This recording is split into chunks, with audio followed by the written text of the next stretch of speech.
We will now interrupt your regularly scheduled programming for this Good Old Blades micro podcast. Pantographs.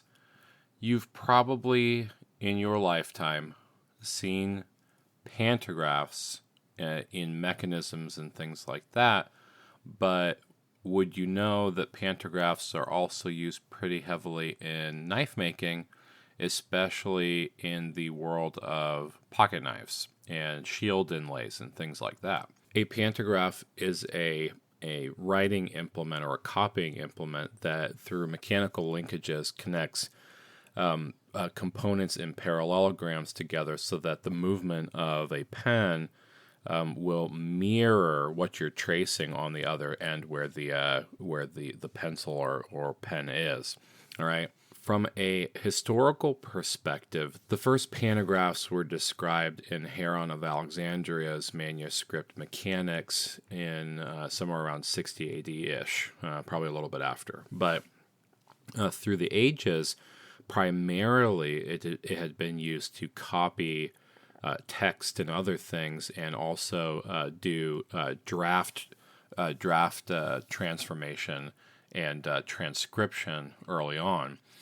As we move into the early or the 1800s and phonographs, they used to have old cylinders that the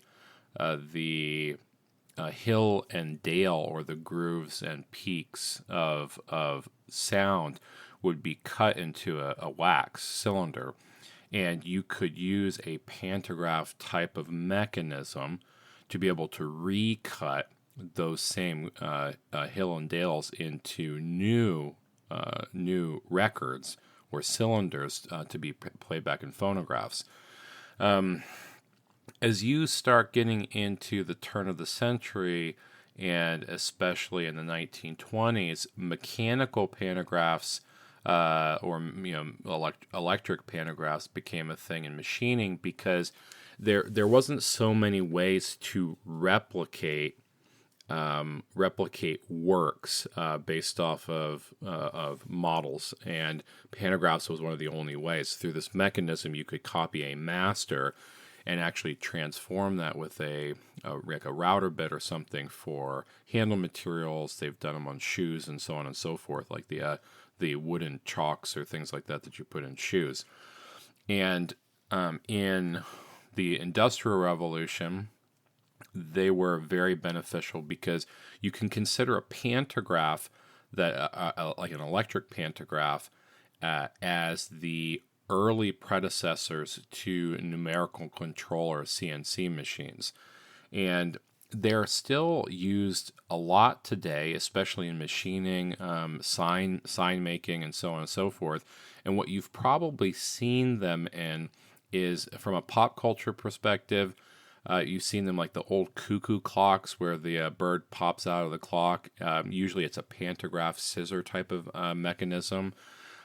You've probably seen them in pantographing mirrors that pull in and out with a scissor type of mechanism. And you've probably also seen them in baby gates. So those wooden gates that collapse or accordion in and out, that's a pantograph mechanism as well. Now, the pantographs that we're talking about for knife making are the mechanical ones. You can think of those as Hermes and Gorton and Deckel and Alexander.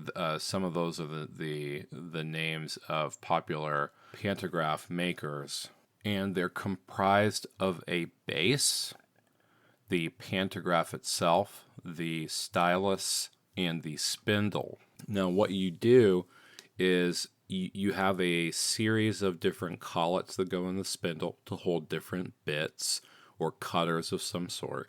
And on the stylus side, you have different circumference styluses that you will trace letters. You can trace outlines of things and the internal pockets of things like shields for inlays, and it will replicate it based on a ratio. Now, most modern pantographs, especially like the Gordon P1-2, has the pantograph arms have different ratios that can be set, And probably the most typical one inside of knife making is a 4-to-1 ratio, although you can do a 1-to-1, you can do a 2-to-1, and so on and so forth. The idea, at least in knife making, is that in cutting out shields and doing shield inlays, you want to have a very tight-fitting shield that goes into a pocket. You need to be able to cut both of them out of a given medium.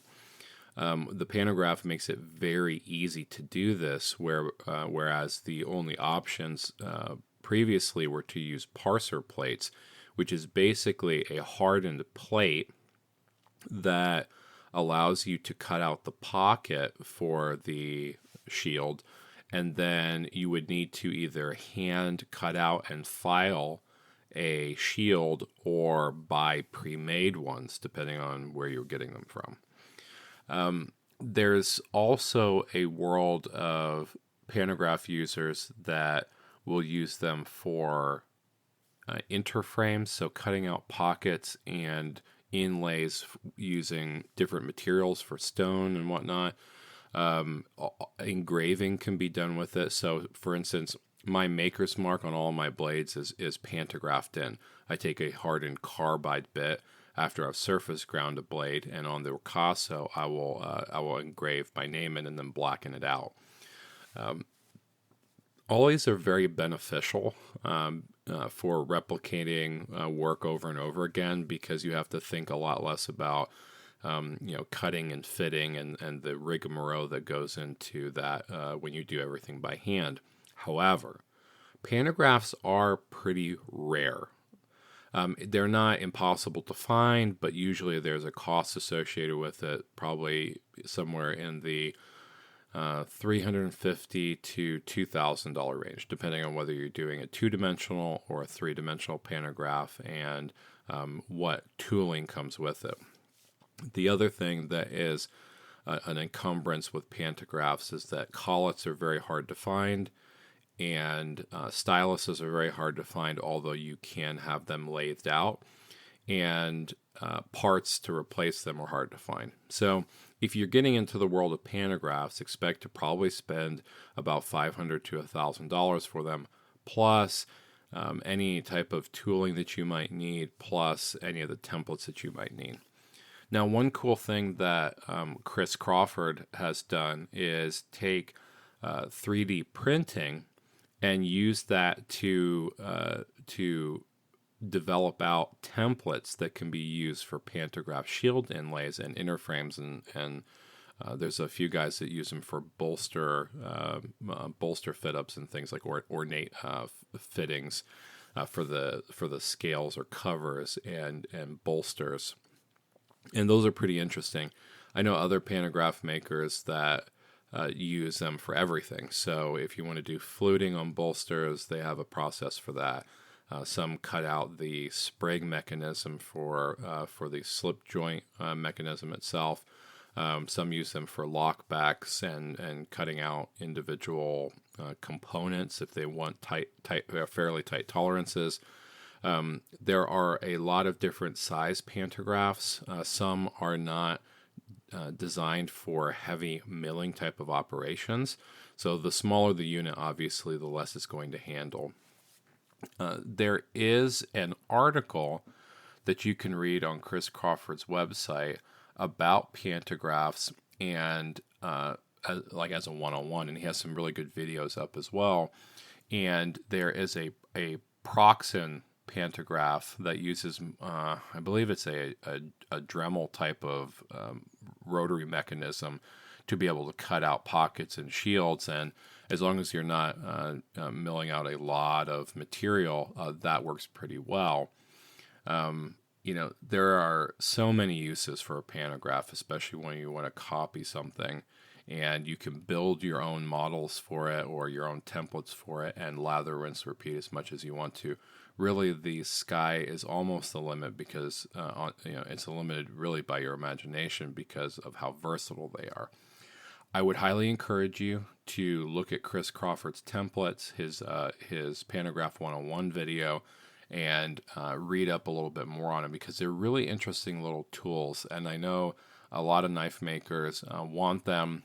Some knife makers have them.